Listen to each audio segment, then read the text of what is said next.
नमस्कार, मैं रवीश कुमार। आप देख रहे हैं देश की बात 6 से 7। 24 मार्च को तालाबंदी हुई थी, इसलिए भी कि इस दौरान स्वास्थ्य की व्यवस्थाओं को ठीक कर लिया जाएगा। आज 23 जुलाई है। 4 महीने बाद भी बिहार महामारी से ज्यादा अस्पतालों की अव्यवस्था से जूझ रहा है। थक हार कर और हमारे एनडीटीवी इंडिया और कुछ और मीडिया संस्थानों के लगातार कवरेज के बाद अब जाकर स्वास्थ्य मंत्री मंगल पांडे को ख्याल आया है कि पटना के नालंदा मेडिकल कॉलेज का दौरा भी किया जाए, जहां से हर दिन और लगातार शिकायतें आ रही हैं, कभी शवों को लेकर, कभी मरीज के इलाज को लेकर, और जहां के प्रभारी को केंद्रीय टीम के सामने सच बोलने के कारण पद से हटा दिया गया। उधर बिहार बीजेपी के अध्यक्ष संजय जायसवाल कोरोना से ठीक होने के बाद बेतिया के अस्पताल का दौरा करने गए। फेसबुक पर एक पोस्ट किया, पीपीई किट पहनकर डॉक्टरों की तकलीफ जानने गए, जो तकलीफ पहले ही दिन डॉक्टरों ने दुनिया को बता दिया था कि इस किट को लगातार पहनना आसान नहीं है। इस सामान्य बात का ज्ञान और एहसास उन्हें 4 महीने के बाद हुआ है और फेसबुक पोस्ट पर लिखा है, जबकि संजय जायसवाल खुद एक डॉक्टर हैं। उम्मीद है उनके दौरे के बाद बेतिया का मेडिकल कॉलेज कुछ बेहतर होगा। बेतिया से ही एक वीडियो वायरल हुआ है नरेंद्र बर्नवाल का। जीएमसीएच में उनकी मौत हो गई। मरने से पहले उन्होंने एक वीडियो बनाया, फेसबुक लाइव किया। सोमवार को भर्ती हुए थे और अपने रिकॉर्ड किए हुए वीडियो में नरेंद्र बर्नवाल बता रहे हैं कि इलाज के लिए डॉक्टर तक नहीं आए, स्वास्थ्य कर्मी तक नहीं आते हैं और उसकी क्या हालत है, बर्नवाल की जुबानी सुनिए। सफाई भी नहीं रहता है एकदम, बिल्कुल। डॉक्टर तो बहुत लापरवाह है एकदम, क्या कहें, है ना। आप इस वीडियो को अधिक से अधिक शेयर करें और मेरी जान बचाएं। और बर्नवाल को आपने सुना, नरेंद्र बर्नवाल कह रहे हैं कि कोई इंजेक्शन तक लगाने नहीं आता, लेकिन प्रशासन कहता है कि जांच आ गई, नरेंद्र बर्नवाल ही इंजेक्शन का विरोध कर रहे थे, उन्हें कई और बीमारियां थी। खैर, अब उनका निधन हो चुका है, किसी को कुछ होगा भी नहीं। वैसे भी बिहार में जो हो जाता है वो हो जाता है, उसके बाद कुछ होता नहीं है। वे जान बचाने की अपील करते रहे, उनकी जान नहीं बची, मगर प्रशासन ने अपने दौरे के बाद रिपोर्ट दे दिया है कि मरीज के कारण ही ये सब हुआ है। मतलब मरीज की जो बात है वो सही नहीं है। सोशल मीडिया पर बेतिया में लोग काफी गुस्सा वगैरह जाहिर कर रहे हैं, जो बात की घटनाओं के बाद अक्सर आजकल सोशल मीडिया में होता है। नरेंद्र बर्नवाल की जान चली गई। प्रशासन की जांच का अचार बनाकर रख लीजिए, अगली बरसात में काम आएगा। बहरहाल इन दौरों से अगर कुछ होना होता तो व्यवस्थाएं ठीक हो जाती। पिछले कई दिनों से बिहार के अलग अलग अस्पतालों के कर्मचारी 2 महीने से सैलरी न मिलने के कारण हड़ताल की धमकी दे रहे हैं। आज पटना एम्स के नर्सिंग स्टाफ जो हैं वो हड़ताल पर चले गए। क्या बिहार सरकार सैलरी देने की स्थिति में नहीं है? क्या कोई ऐसे काम करेगा, जबकि जून के महीने में ही केंद्रीय गृह सचिव ने सबको पत्र लिखा था सैलरी दीजिए। अब ये जो वीडियो है वो अररिया का है। जांच में नेगेटिव आया तो क्वारंटीन कर दिया गया, लिहाजा वीडियो बन गया, वायरल हो गया। अगर लोग खुद से वायरल ना करें तो अब मीडिया को हवा भी नहीं लगेगा, कि क्योंकि मीडिया जो है आपका वो कुछ और किसी और की हवा बनाने में लगा हुआ है। आप जानते हैं भारत को सुपर पावर बनाने की हवा है ये, लेकिन एक अस्पताल में ना जांच है, ना इलाज है, ना डॉक्टर है, ना मरीज, जिसका नाम नरेंद्र बर्नवाल है, वो भी वीडियो बनाकर सुपर पावर इंडिया में अपने आप को नहीं बचा पाते हैं। इस दुखद स्थिति की स्थिति है। एक बार देखिए बिहार से कितने वायरल हुए हैं वीडियो। कोई व्यवस्था ही नहीं है। सरकार कहती है कि यहाँ सारी व्यवस्था है, लेकिन यहाँ कोई व्यवस्था नहीं है। ये बेतिया कोविड हॉस्पिटल का है, ये हाल है। रात में कुत्ते चलते रहते हैं। 2 दिन से डेड बॉडी पड़ी हुई है, आप ये देख सकते हैं। देखिए ये 2 दिन से ये इतना बुरा हाल है कि हम बता नहीं सकते। एक ये बॉडी है, अब ये देख लीजिए। सिचुएशन खराब करके यहाँ पे रखा गया है कि कोई भी इंसान आए तो डर के मारे अपना क्षमता खो सकता है या कुछ भी उसको हो सकता है। ये अंकल है, ये मेरे कुछ नहीं लगते हैं। इसके बाद भी अंकल के मैंने ऑक्सीजन चेंज करता हूँ, इनको ख्याल रखता हूँ, बोलता हूँ अंकल को चाहिए क्या नहीं चाहिए। लेकिन आप नर्स से पूछोगे मैम चलो प्लीज़ जल्दी चलो, पापा की तबीयत ज़्यादा खराब हो रहा है, तो वो बोलते मेरे पास किट नहीं, हम नहीं जा सकते हैं। यहाँ पहला डेड बॉडी, दूसरा बाढ़ में। चाची कब से पड़े हुए हैं? 4 बजे भोर से। 11 बजे रात के 4 बजे भोर में दम टूट गया। दम टूट गया है ना? अभी तो कोई हटाया नहीं है ना, कोई न ले गए हैं। कोई पूछने के लिए आया है कि नहीं कि इसको ले जाने के लिए? कोई पूछ रहा है कि नहीं? और अब हमारे साथ मनीष कुमार हैं जो लगातार अव्यवस्थाओं को रेखांकित कर रहे हैं। मनीष, जो ये बेतिया से जो वीडियो आया नरेंद्र बरनवाल का, जो पुराने व्यवसायी हैं शहर के, वो अपने वीडियो में कह रहे हैं कि इंजेक्शन देने वाला कोई नहीं है।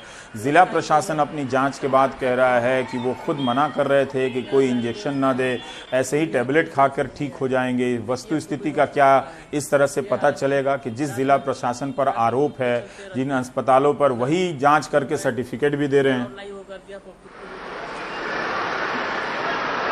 निश्चित रूप से जिला प्रशासन की मजबूरी है कि किसी भी राज्य में, जिला में जो भी स्वास्थ्य सेवा में लगे हुए लोग हैं, अगर उनकी लापरवाही से किसी की भी मौत होती है, जैसा कि नरेंद्र बरनवाल के केस में लग भी रहा है, क्योंकि उनके परिवार वालों का दावा है कि जब उनका ऑक्सीजन खत्म हो रहा था तब उन्होंने फोन किया था, और परिवार वालों ने जो उस वार्ड में मौजूद था उसको जब फोन किया तो उसने कोई रिस्पांस नहीं दिया। उसने कहा कि वो खुद से ऑक्सीजन लगा लेंगे। तो ये बिहार में सरकार की, राज्य सरकार की और जिला प्रशासनों की यह एक बहुत बड़ी मजबूरी है कि किसी भी विवादास्पद मृत्यु में वो उसे अपने स्वास्थ्य सेवा के लोगों को बचाना ही है, क्योंकि अगर वो उनके खिलाफ कोई भी कार्रवाई करते हैं तो वो कल से हड़ताल पर चले जाएंगे, वो काम नहीं करेंगे। ऐसे ही कोरोना ने 4 महीने में बिहार की स्वास्थ्य सेवा में जो भी खामियां थी उसको पूरी तरीके से उजागर कर दिया है। और जिसके बाद बिहार के जो स्वास्थ्य मंत्री हैं वो एकमात्र मंत्री हैं जो आपको अपने दफ्तर में भी दिख जाएंगे और मीडिया के लिए भी अवेलेबल हैं, क्योंकि बिहार में ना मुख्यमंत्री ना स्वास्थ्य विभाग के प्रधान सचिव ने आज तक कभी मीडिया से कोरोना के बारे में बातचीत की है। रवीश। मनीष, मैं ये जानना चाहता हूं आपसे, आज ये एम्स में हड़ताल हो गया, इस हड़ताल का वहां पर क्या असर पड़ने वाला है, क्यों हुआ, और अब जो ये दौरे हो रहे हैं, इन दौरों से क्या स्थिति होने वाली है? कुछ ही दिन पहले तो आपने खबर दी थी कि जो स्वास्थ्य विभाग है वो आदेश दे रहा है कि जो 3 अस्पताल हैं, भागलपुर, पीएमसीएच, एनएमसीएच और एक और अस्पताल, वहां सीनियर डॉक्टर जाकर इलाज करें। वहां पर जूनियर डॉक्टर और इंटर्न से इलाज करवाया जा रहा है पटना शहर के बीच में। क्या इन सब चीजों में कोई बदलाव आने वाला है मनीष? देखिए, एक हम लोग जर्नलिज्म में एक लिंगो यूज करते हैं, पेंटिंग और डेंटिंग। जो आप देखेंगे कि ये खासकर ये जो पेंटिंग और डेंटिंग जो है वो बीजेपी के मंत्रियों या बीजेपी जहां भी सरकार में रहती है उस पर काफी ज्यादा उसके विपक्ष में लोग जो हैं वो उसको, इस शब्द को यूज करते हैं। तो जो मंगल पांडे अगर अब पटना के एनएमसीएच कोविड अस्पताल का दौरा कर रहे हैं तो आप मान लीजिए कि उनकी पार्टी को इस बात का अंदाजा है कि उनकी जो छवि है वो बिहार सरकार के कारण और खासकर स्वास्थ्य विभाग जो उनके पास कुछ 1-1.5 साल 2 साल छोड़कर उनके पास रहा है, उसके कारण उनकी इज्जत पर बट्टा लग रहा है, उनकी कार्य प्रणाली पर सब लोग सवाल कर रहे हैं। तो वो एक तरह से आप कहिए डैमेज कंट्रोल वो विजिट है, और वो कल परसों में वो पीएमसीएच भी जाएंगे। जहां तक आपने एम्स का बात किया तो आप समझ सकते हैं रवि, हमने पहले भी बात किया कि बिहार में बीजेपी के इतने मंत्री हों, विधायक हों, कार्यकर्ता हो, लेकिन कोई बिहार सरकार के अस्पताल में नहीं जाता है, वो एम्स में जाता है। अब एम्स में जो नर्सिंग स्टाफ स्ट्राइक पे हैं उनकी डिमांड जो है वो यह है कि आप मुझे रेगुलराइज कीजिए, हमारे पैसे बढ़ाइए, हमें कुछ इंश्योरेंस दीजिए, हम कोविड वार्ड में काम करते हैं। और ये भी एक सच है कि कोविड वार्ड में कहीं भी आप जाएंगे तो ये जो नर्सिंग स्टाफ है वो मेजर लोड लेता है, लेकिन इसका असर जहां तक हमने वहां के प्रशासन से पूछा तो उनका कहना था कि नहीं, हमारे पास 150 लोग जो हैं वो नियमित सेवा में हैं और कुछ 400 से अधिक लोग जो पढ़ रहे हैं, हमने उनसे अपनी भरपाई कर ली है। लेकिन ये बात कहने की होती है, निश्चित रूप से एम्स के अंदर भी आज इसका असर देखने को मिलेगा, लेकिन क्योंकि आप मीडिया है और कोविड वार्ड के अंदर आप इस तरीके से नहीं जा सकते हैं, तो इसकी असल में इसको गौज करना, इसका इम्पैक्ट बताना थोड़ा मुश्किल होगा। लेकिन हाँ, इम्पैक्ट तो निश्चित रूप से होगा, क्योंकि जब वो सब लोग काम करता रहता है तब तो लोग को, मरीजों को इतनी मुश्किलों का सामना करना पड़ता है। रवीश। मनीष, एक संक्षेप में बता दें कि ये जो कहा गया था कि 30 प्राइवेट अस्पताल अब टेस्टिंग करेंगे, तो क्या प्राइवेट अस्पतालों में टेस्टिंग शुरू हो गए हैं? पटना और पटना के बाहर बिहार में टेस्टिंग की क्या स्थिति है? देखिए, टेस्टिंग की बात नहीं थी, ये 20 जो निजी अस्पताल हैं उनको कोविड वार्ड बनाने की अनुमति दी गई थी, उनको हर अस्पताल की क्षमता के अनुसार बेड निर्धारित किए गए थे, लेकिन ये अभी चालू नहीं हो पाए क्योंकि अस्पतालों को इसके लिए बहुत सारी तैयारियां करनी पड़ती है। लेकिन अगले 48 से 72 घंटे यानी 2-3 दिनों में इन अस्पतालों में कोविड वार्ड काम करना शुरू हो जाएगा। लेकिन जहां तक आपने टेस्टिंग की बात की है तो टेस्टिंग अभी बिहार में 10,000 से अधिक हो रहा है। आरटीपीसीआर और एंटीजन टेस्टिंग होती है। एंटीजन टेस्टिंग की बात में ये दावा करते हैं कि हर जो प्रमंडल है, जिला मुख्यालय है, वहां पर हम कर रहे हैं, लेकिन ये सीमित होती है, हर जिला को एक कोटा दिया गया है। लेकिन बिहार के साथ सबसे बड़ी समस्या यह है कि टेस्टिंग काफी कम हो रहा है, और जब आप टेस्टिंग कम करेंगे तो ट्रेसिंग भी कम होगा और ट्रीटमेंट का तो वो राम भरोसे ही चलता है। रवीश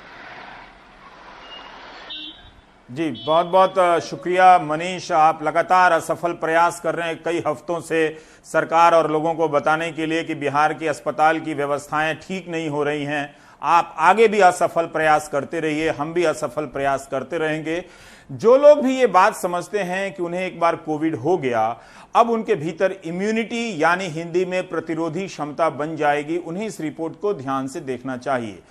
जो गंभीर रूप से बीमार होते हैं कोविड से और ठीक होकर आते हैं, उनके भीतर जो एंटीबॉडी बनता है वो कब तक रहेगा, कब तक दूसरी बार कोरोना ना हो उससे लड़ सकेगा, ये कोई नहीं जानता है।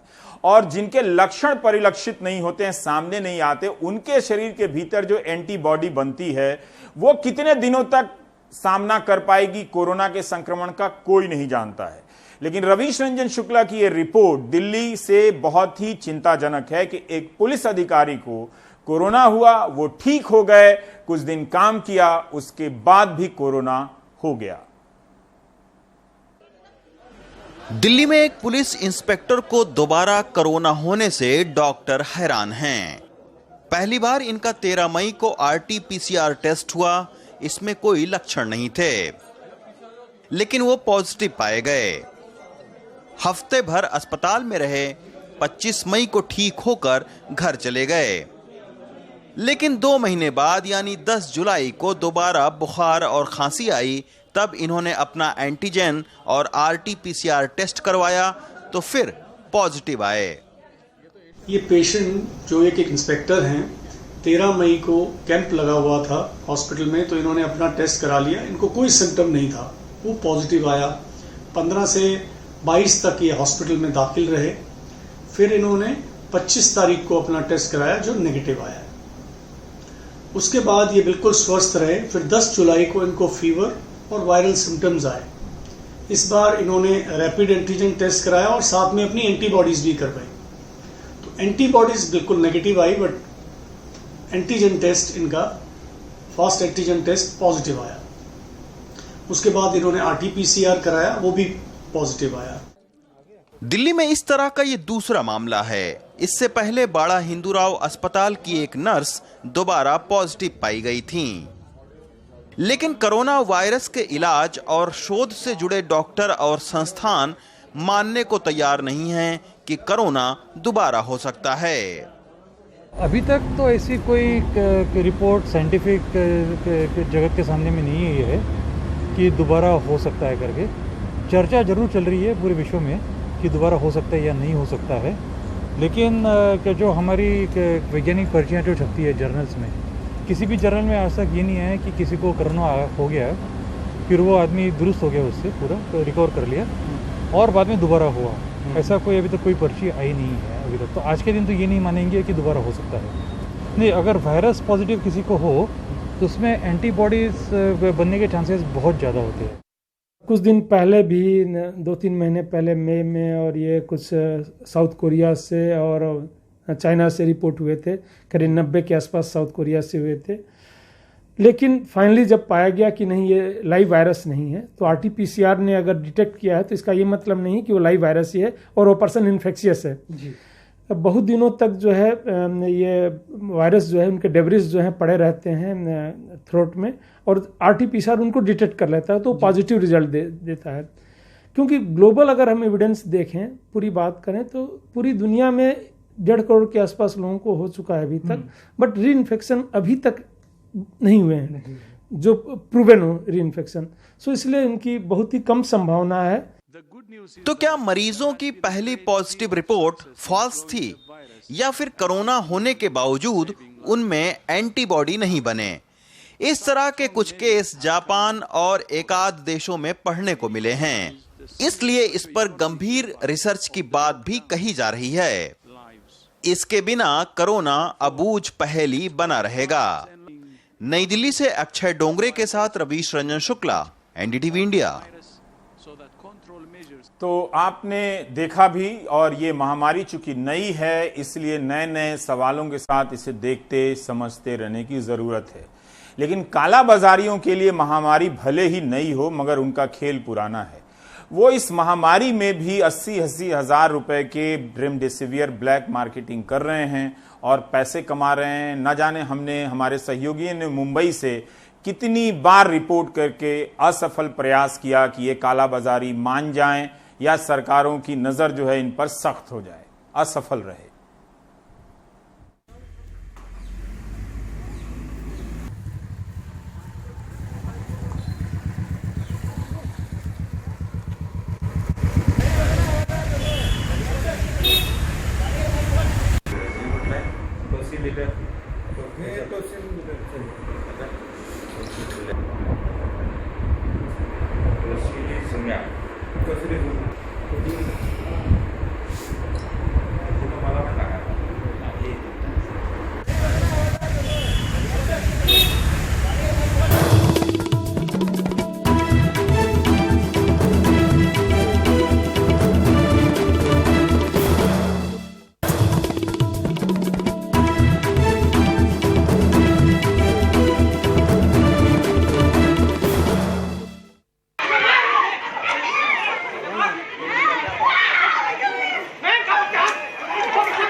कान का विवाद चल रहा था तो ये लोग आके वो पत्थर मारने लगे, कट्टा हाथ में लिए थे और हमको घसीटते ले गए। फिर हमारी साड़ी आड़ी इनने खोल दी है, तो इनने फिर हमारे पतिदेव भागे वहाँ से। तो उन्होंने क्या हो गया था ना, उनको उसे सब बल्ले मारी और जो हथौड़ा मारे और कट्टा की नोक पे घर से खींच के ले गए।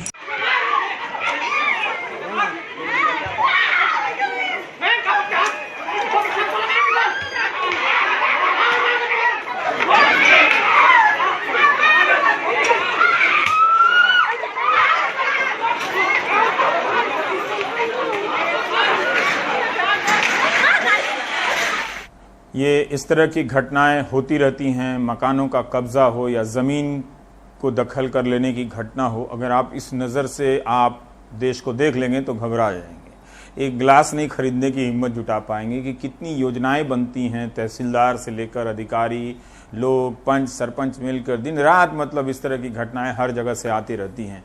कहीं वकील की ज़मीन, लखनऊ से किसी ने लिखा कि मेरी ज़मीन मंत्री ने ही कब्जा ली है। करते रहिए स्टोरी जाके, कोर्ट से भी ऑर्डर आ गया है, यहाँ से भी ऑर्डर आ गया, कुछ होता नहीं है, ज़मीनें कब्जा होती रहती हैं। एक फिल्म भी आई थी, आपने देखा ही था, खोसला का घोसला टाइप से। लेकिन आगे हम बढ़ते हैं, 45,000 केस 24 घंटे में आ रहे हैं, 12 लाख से ज़्यादा हो गया है हिंदुस्तान में, जबकि स्थिति जो है लगातार बढ़ती चली जा रही है। पॉजिटिविटी रेट जो है लगातार कई दिनों से 10% से ऊपर रह रहा है। बेंगलुरु से निहाल ने खबर भेजी है, इसके हिसाब से आप देखें तो 15-20 किलोमीटर की दूरी तय करने के लिए एम्बुलेंस वाले 15 से 20 हजार रुपए ले रहे हैं, इतना ज्यादा चार्ज कर रहे हैं। पहले ये रिपोर्ट देखिए। कर्नाटक के बेलगावी में धू-धू कर जलती एम्बुलेंस, मरीज की मौत हुई तो उसके रिश्तेदारों ने आपा खो दिया। लेकिन सवाल उठ रहे हैं कि आखिर ऐसे हालात क्यों बने। We called an ambulance after several tries to 108. सरकारी एम्बुलेंस सेवा में 108 पर कई बार कोशिश करने के बाद जब एम्बुलेंस नहीं मिली तो हमने प्राइवेट एम्बुलेंस को कॉल किया। शिवाजी नगर से देवनहल्ली के लिए 12,000 रुपये, और दूसरी बार जब हमारे चाचा की तबीयत खराब हुई तो शिवजी नगर से केंगेरी ले जाने के लिए हमें 20,000 रुपये देने पड़े। from Shivaji Nagar to Kengeri BJ's Apollo Hospital. आखिर इस तरह मनमानी क्यों हो रही है? एम्बुलेंस ड्राइवर्स की सैलरी दोगुनी करनी पड़ी है। उन्हें इंश्योरेंस कवरेज दिया गया है, पीपी किट और दूसरे सामान दिए जाते हैं। ऐसे में रेट बढ़ा है। यह सही है कि कोविड की वजह से ऑपरेशनल कॉस्ट बढ़ा, लेकिन फिर भी 18 किलोमीटर के लिए 20,000 रुपए वसूलना मौके का फायदा उठाने के सिवा कुछ भी नहीं। सरकार ने तकरीबन 400 एम्बुलेंस बेंगलुरु शहर में लाने की बात कही है। कई तैयार भी हैं, लेकिन लाल फीताशाही की वजह से पिछले कुछ दिनों से यूं ही बेकार खड़ी हैं। Basically the dependency on the private ambulance, हम निजी एम्बुलेंस पर निर्भरता पूरी तरह खत्म करने जा रहे हैं। 400 एम्बुलेंस जल्द ही जुड़ जाएंगी। इसके साथ साथ निजी एम्बुलेंस के टैरिफ भी तय करने की जरूरत है। कुछ मौतें इसलिए हुई क्योंकि अस्पतालों में बेड्स नहीं थे या फिर वेंटिलेटर्स की कमी थी। कुछ मौतें इसलिए हुई क्योंकि मरीज एम्बुलेंस की कमी की वजह से अस्पताल तक नहीं पहुंच पाए। और अब कई मरीज इसलिए परेशान हैं क्योंकि एम्बुलेंस वाले मनमानी रकम वसूल रहे हैं। महज कुछ किलोमीटर्स के लिए 10 से 15,000 रुपए थे। सरकार ने पहले ही हाथ खड़े कर लिए हैं, ये कहते हुए कि हालात बेकाबू है। बेंगलुरु से निहाल किदवई, एनडीटीवी इंडिया। और हमारे साथ निहाल किदवई हैं बेंगलुरु से। निहाल, आपकी रिपोर्ट अभी देश की बात में चल रही थी, हम देख रहे थे। हम ये जानना चाहते हैं, आपने अंतिम बात कही कि सरकार ने अपने हाथ खड़े कर दिए हैं। ये जो एम्बुलेंस सेवाएं हैं जो 15 से 20,000 रुपए की मांग कर रही हैं, ये क्या प्राइवेट सेवाएं हैं? और जो सरकार की जो 108 की सेवा है, क्या वो भी 15 से 20,000 रुपए की मांग कर रही है? देखिए, ये जो आरोप लगे हैं 15 से 20,000 रुपए लेने के, ये निजी एम्बुलेंस सर्विस जो है उस पर लगाए गए हैं। और ये हर जगह से, कर्नाटक के सभी इलाकों से इस तरह की खबरें आ रही हैं कि जो निजी एम्बुलेंस वाले हैं वो मनमानी कर रहे हैं, बहुत ज्यादा पैसा वसूल रहे हैं। जो गरीब लोग हैं उनके लिए काफी परेशानी खड़ी हो जाती है। और साथ ही साथ ये सरकार की जो सेवा है 108 की, उसकी जो सबसे बड़ी शिकायत हो यह है कि वह एम्बुलेंस मिलता ही नहीं है। कम से कम 4 से 6 घंटे का इंतजार करना पड़ता है। अधिकारियों ने ऑन कैमरा ये कहा है कि 4 घंटे कम से कम लगते हैं। और हमने देखा है कि कई बार मरीजों ने सड़कों पे दम तोड़ा है। कई बार मरीज सरकारी एम्बुलेंस नहीं मिलने की वजह से अस्पताल नहीं पहुंच पाए हैं। अब देखिए, बेंगलुरु शहर में जब हम घूम रहे थे तो हमने ये देखा कि कई जगहों पर कई सारी एम्बुलेंसेस खड़ी हुई हैं। और वो एम्बुलेंसेस क्यों खड़ी हुई हैं? इसलिए कि वहां पर वो सब तैयार हैं, लेकिन सरकार ने अभी तक उनको सर्विस में नहीं लिया है। और इस वजह से ये यहाँ के जो माहौल है, देखिए हर रोज 2 से 2,500 के आसपास केसेस आ रहे हैं। और तब कम से कम सरकार को संभलना चाहिए और इन एम्बुलेंसेस को, जो कि 3-4 दिनों से जो एम्बुलेंसेस खड़ी हुई हैं, उनको जल्द से जल्द सेवा में लेना चाहिए। सरकार का कहना है कि कुछ औपचारिकताएं हैं जो पूरी करनी रह गई हैं, उसके बाद ही इन सभी एम्बुलेंसेस को सेवा में ली जाएंगी। जी, उम्मीद है कि इसमें सुधार होगा और एम्बुलेंस में जो लोग काम करते हैं। बहुत बहुत शुक्रिया निहाल। ज़्यादातर जगहों पे आप देखेंगे कि गोरखपुर से भी एक नर्सिंग स्टाफ ने लिखा था कि उन्हें जो कंपनी एम्बुलेंस को मैनेज करती है उनकी सैलरी हमेशा काट कर देती है। बहुत ज़रूरी है कि इन सब खबरों को छिपाकर किसी और इस तरह से चीन विन को प्रोपेगेंडा चलाया जाए, ताकि आम लोगों की असली जो खबरें हैं वो लोगों तक ना पहुँच पाए और लोग भी इन्हीं राजनीतिक प्रवक्ताओं की मूर्खताओं को ट्वीट और रीट्वीट करते रहें। लोग कितनी तकलीफ में हैं आप देखिए इस तरह से। चूंकि मेरे पीछे लाइब्रेरी है, तो आज नेशनल ब्रॉडकास्टिंग डे है। ये जब भारतीय सिनेमा 100 साल का हो गया तो इस पर एक नया पद का अंक निकला और इसमें इतिहासकार रविकांत का एक लेख है। छोटा सा हिस्सा पढ़ता हूं, आपको पता चलेगा कि ब्रॉडकास्टिंग को लेकर हमारी शुरुआती समझ, उसमें नैतिकताएं कितनी हावी हो गई थी दकियानुसी किस्म की। वो लिख रहे हैं कि यह वो दौर है, 21 अप्रैल 1967 का वो दौर है जब आकाशवाणी अपने अहंकारी अभिजात शुद्धतावाद की चोटी से गिरकर लहूलुहान होकर काफी हद तक संभल चुका था। हाँ, चूंकि इसने सूचना एवं प्रसारण मंत्री डॉक्टर बीवी केसकर के जमाने में फिल्मी संगीत के प्रसारण पर अपनी 5 वर्षीय पाबंदी का हश्र देख लिया था। 5 साल की पाबंदी लगी थी फिल्मी गानों पर, लगा के देख लें आज। देख लिया था कि इसके श्रोताओं ने अपने रेडियो की सुई का रुख रेडियो सिलोन और गोवा की ओर कर लिया था, यानी हिंदुस्तानी सिने संगीत को हिंदुस्तानी श्रोताओं के ही बीच बेचकर मुनाफा विदेशी प्रसारण कंपनियां उठा रही थी। लिहाजा बंबई से विविध भारती नामक चैनल का आगाज 1957 में किया गया और एक ऐतिहासिक गलती को बगले झांकते हुए सुधार कर लिया गया। लेकिन अपने शिशु नागरिक के नैतिक स्वास्थ्य को लेकर जन प्रसारण का इजारेदार केंद्रीय सूचना एवं प्रसारण विभाग इतना चिंतित था कि वह गानों को तो सेंसर करता ही था, रेडियो से मुनाफा कमाने में भी अच्छा खासा खौफ खाता था। पीछे किताब थी इसलिए आपको बता दिया। लेकिन दिल्ली में देखिए कि बेरोजगारी बढ़ी है, क्या उसके कारण इस तरह से अपराध की घटनाएं बढ़ गई हैं, छीना झपटी की। आप लोग भी सतर्क रहें। और उसके बाद हम अररिया बिहार की भी एक वीडियो रिपोर्ट दिखाएंगे। फिर मैं तब तक कुछ और पढ़ता हूं, ब्रेक के बाद आएंगे तो पढ़कर बताएंगे।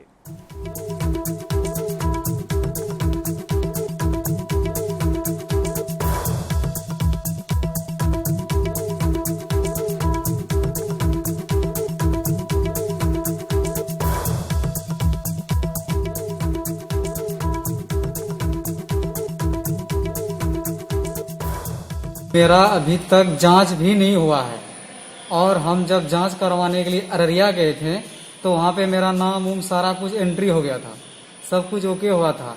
जब जांच करने का टाइम आया तो जो पाइप होता है, जो मतलब केमिकल होता है जिससे जांच करता है, वो चीज़ उसका ख़त्म हो गया था। तो डॉक्टर हमें बताया कि आप ऐसे कीजिए, घर चले जाइए, आज नहीं है, सामान ख़त्म हो गया, कल को आइएगा। तो दूसरा दिन सोचे जाएंगे तो बारिश बहुत जोर का होने लग गया, हम नहीं गए। तीसरा दिन जाने का प्रोग्राम बना तो हम कुर्सटा ही चले गए। तो वहाँ से मेरा रिपोर्ट आ गया, मेरे मोबाइल में फ़ोन आया कि आपके नाम से पॉजिटिव आया है।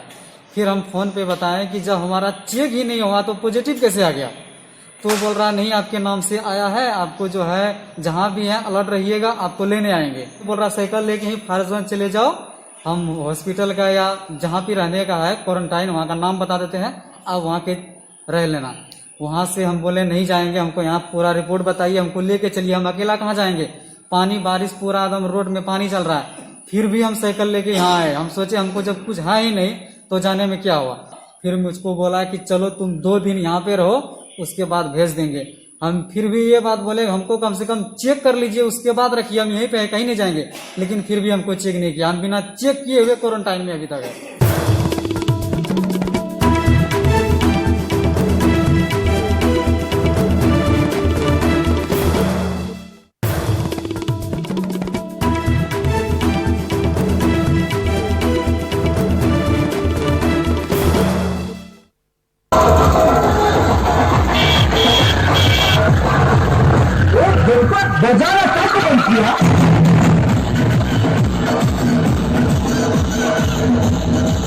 मेरा नाम प्रकाश जटिया है। मैं राजकीय उच्च माध्यमिक विद्यालय लवारा में पढ़ा हूँ। 8वीं से 12वीं तक वहीं की है मैंने। और आज जो रिजल्ट आया उसमें मेरे 99.20% बने। मैंने जुलाई अगस्त से नियमित पढ़ाई की है, 7-8 घंटे रेगुलर। और जो क्लास में जो पढ़ाया जाता था उस पर पूरा ध्यान देता था। बाकी घर जाकर सेल्फ स्टडी करता था 7 से 8 घंटे तक।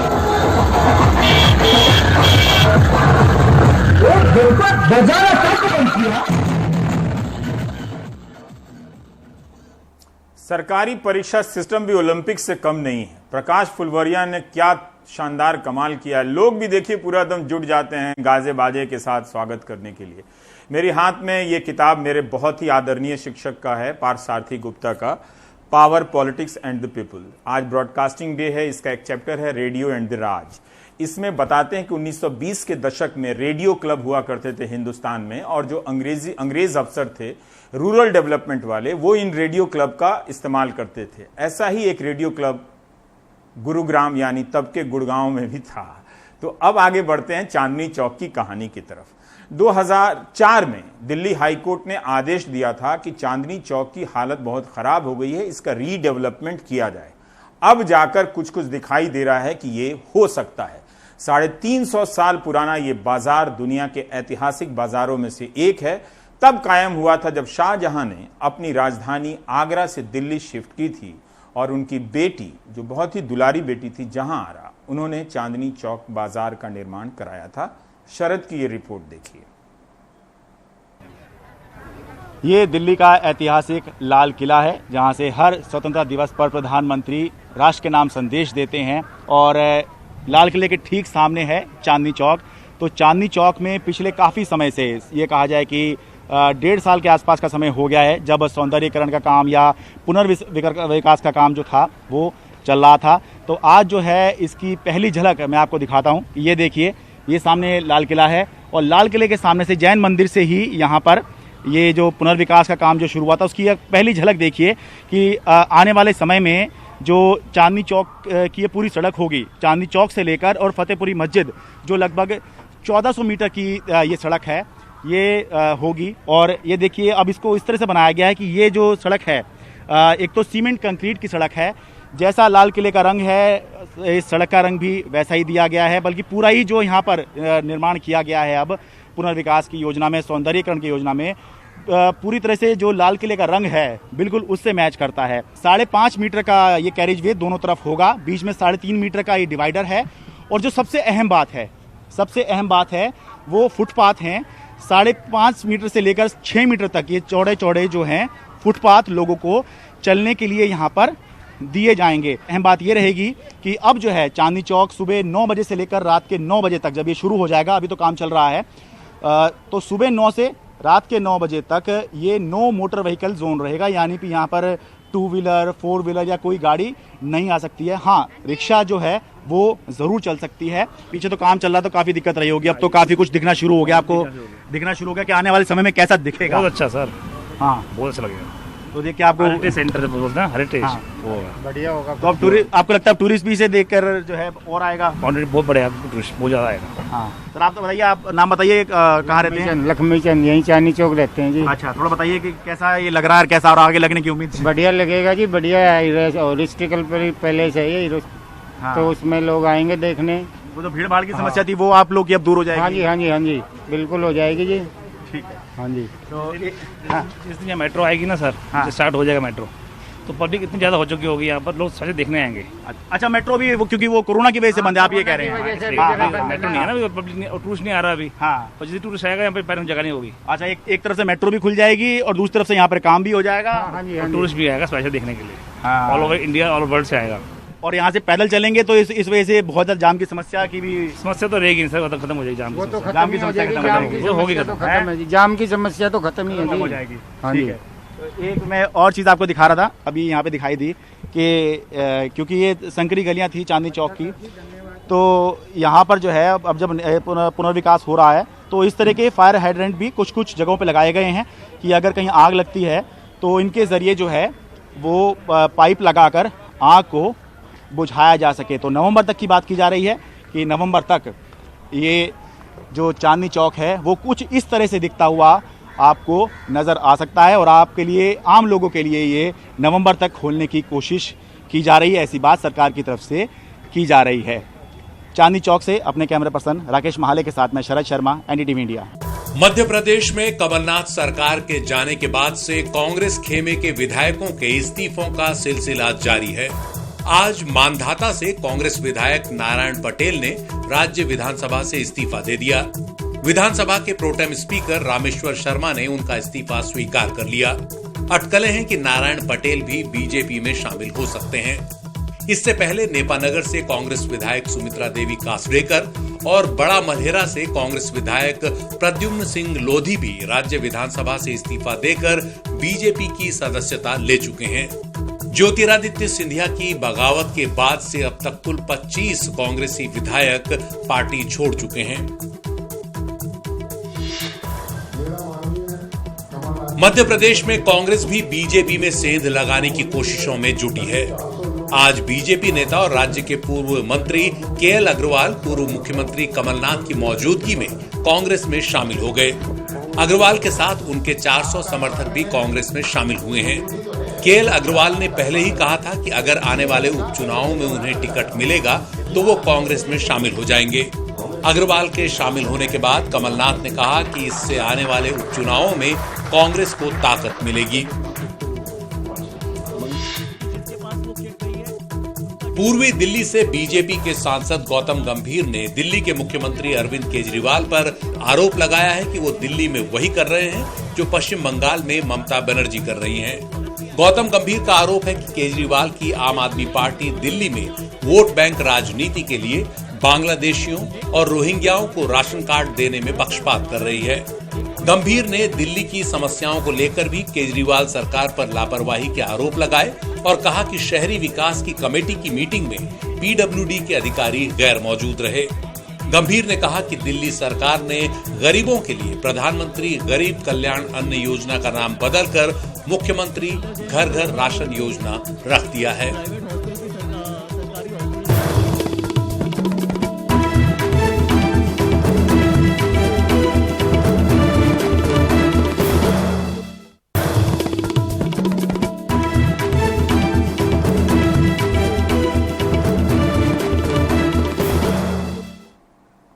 आप देख रहे हैं देश की बात 6 से 7 ब्रेक में मैं फिर से अपने टीचर पार्थसारथी गुप्ता की किताब power politics and the people पढ़ने लगा। इसमें एक प्रसंग है। प्रसंग यह है कि 1932 में सविनय अवज्ञा आंदोलन चल रहा था और गोरे सरकार ने खुफिया रिपोर्ट दी कि कोई अज्ञात रेडियो स्टेशन है जिससे कांग्रेस पार्टी का मराठी, अंग्रेजी और हिंदी में प्रोपेगेंडा हो रहा है कि ब्रिटिश चीजों का बहिष्कार करें। यह अज्ञात रेडियो स्टेशन कौन चला रहा था, कैसे चल रहा था, कुछ पता नहीं। लेकिन आशीष भार्गव की ये रिपोर्ट देखिए कि राजस्थान में स्पीकर के फैसले पर सुप्रीम कोर्ट में हुआ क्या। गुरुवार शाम को राजस्थान के मुख्यमंत्री ने न्यायपालिका में भले ही आस्था जताई, लेकिन सुप्रीम कोर्ट का सुबह का फैसला उनके खिलाफ गया। बड़ी उम्मीद के साथ हाईकोर्ट के खिलाफ सुप्रीम कोर्ट पहुंचे राजस्थान स्पीकर की मांग को खारिज करने में 3 जजों की बेंच को करीब 1.5 घंटा लगा। सुनवाई के दौरान स्पीकर की ओर से कपिल सिब्बल ने कोर्ट में कहा कि हाईकोर्ट ने 24 जुलाई तक स्पीकर को अयोग्यता पर फैसला न करने को कहा जो उसके क्षेत्राधिकार से बाहर है और स्पीकर को ऐसा कोई आदेश दिया नहीं जा सकता। लिहाजा हाईकोर्ट के आदेश पर रोक लगाई जाए और हाईकोर्ट को फैसला देने से भी रोका जाए। लेकिन सुप्रीम कोर्ट ने इन दलीलों को ठुकरा दिया। कोर्ट ने कहा कि इस मामले से स्पीकर के अधिकार और अदालत के क्षेत्राधिकार का बड़ा मुद्दा उभरा है जिस पर लंबी सुनवाई की जरूरत है। सुप्रीम कोर्ट इस पर 27 जुलाई को सुनवाई करेगा। हाई कोर्ट शुक्रवार को अपना फैसला सुना सकता है, लेकिन उसका फैसला सुप्रीम कोर्ट के अंतिम फैसले के अधीन होगा। और उच्चतम न्यायालय ने कहा है कि जो भी हाई कोर्ट में, जो भी उच्च न्यायालय में का फैसला होगा वो उच्चतम न्यायालय उसको नजर में रखे, उसको देखेगी, नजर करेगी। लेकिन इसका मायना ये हुआ क्योंकि सुप्रीम कोर्ट ने कोई स्टे नहीं किया है, हाई कोर्ट की जो प्रोसीडिंग है उस पर कोई रोक नहीं लगाया, इसलिए जो फैसला हाई कोर्ट का आएगा उसको फिर एक या दूसरी पार्टी सुप्रीम कोर्ट लेके जाएगी। इस मामले में कांग्रेस ने सुप्रीम कोर्ट में अभिषेक मनु सिंघवी की जगह कपिल सिब्बल को उतारा।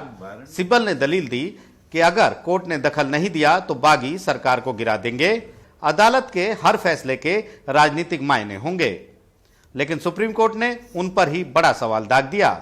जस्टिस अरुण मिश्रा ने कहा, मान ले एक नेता ने लोगों का विश्वास खो दिया है, पार्टी में रहकर कोई भी असहमति जताएगा तो क्या उन्हें अयोग्य ठहराया जाएगा?